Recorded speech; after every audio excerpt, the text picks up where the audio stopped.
পাহাড়িয়া জিলা কাৰ্বি আংলঙৰ খটখটিত ড্ৰাগছ সহ দুজনক আটক। অসম নাগালেণ্ড সীমান্তৰ খটখটিত এগৰাকী মহিলা সহ পুনৰ আৰক্ষীৰ জালত 2 ড্ৰাগছ সৰবৰাহকাৰী। খটখটি আৰক্ষী ড্ৰাগছ বিৰোধী সফল অভিযান।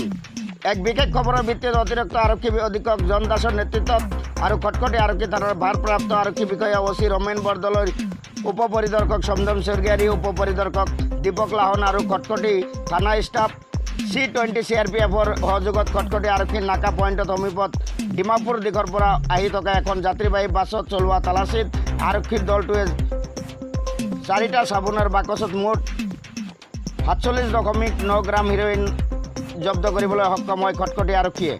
জানিব পৰা অনুসৰি সৰবৰাহকাৰী কেইটাই কাপোৰৰ মাজত লুকুৱাই আনিছিল ড্ৰাগছখিনি। এই সন্দৰ্ভত খটখটি আৰক্ষীয়ে লখিমপুৰৰ জিলাৰ পাপৰি দাস আৰু প্ৰীতম প্ৰকাশ নেওগক আটক কৰি জেৰা অব্যাহত ৰাখিছে।